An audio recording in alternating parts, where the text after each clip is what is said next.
láì ní Tinubu ló bà Nàìjíríà yẹ. Ẹ jẹun, no shop.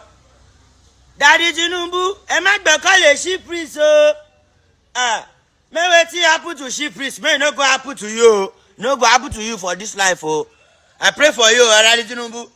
If you carry failure people for body, you fail. You have to be carry people wey dey winning people, glorious people. See that man, wetin one shop. Ọ̀dàlẹ̀ Igbo. Ẹ̀yin tèmi Portable call out bàbá Tinubu ó ti call out rẹ̀ ó ní wípé wọn ò fún un ní owó tí wọ́n lọ fún chief priest. Ó ní chief priest kan ní ó yẹ kán fún, ó ní wọ́n fún chief priest tán, ó ní nílùú ẹ̀ kò tún ní 4 vote. Arákùnrin Portable ó ti ké gbàjarè síta, ó ti bínú tán báyìí.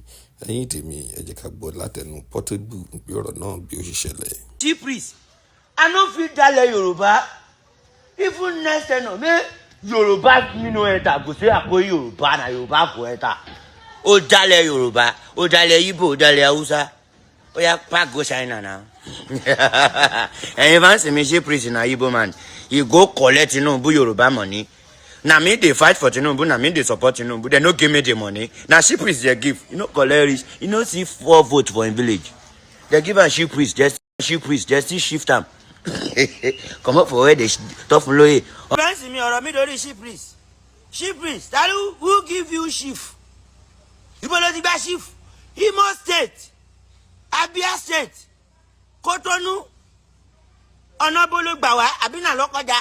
Where is your village? Where they give you chief? Where they see shift you?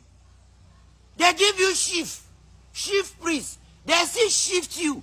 They don't give you prince. They don't give you house of rep. They don't give you governor. Tieti badye. First no, you go say you are big.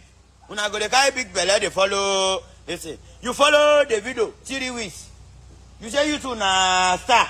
You two na musician. You are artist. You they do artist. You they do artist.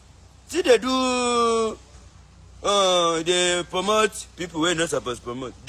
You know if they promote your brother, Kanu wakwa, abeti be da Kanu, weti be da man where they pressing. No if they promote Kanu wakwa, abeti be da Kanu, weti be da man where they pressing.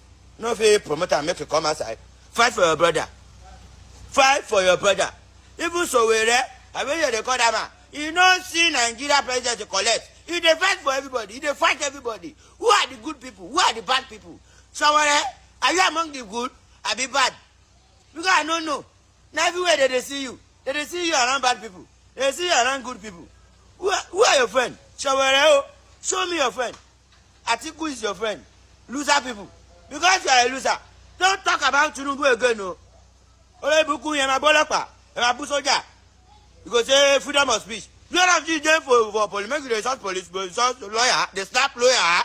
They slap lawyer. Oh, so what? Why no go say you? Now you the cause notorious. Now you the way protest. Say you no get fame, you no get voice, you no get shame. 4 votes for Imo, back Calabalo. Chief priest, you big.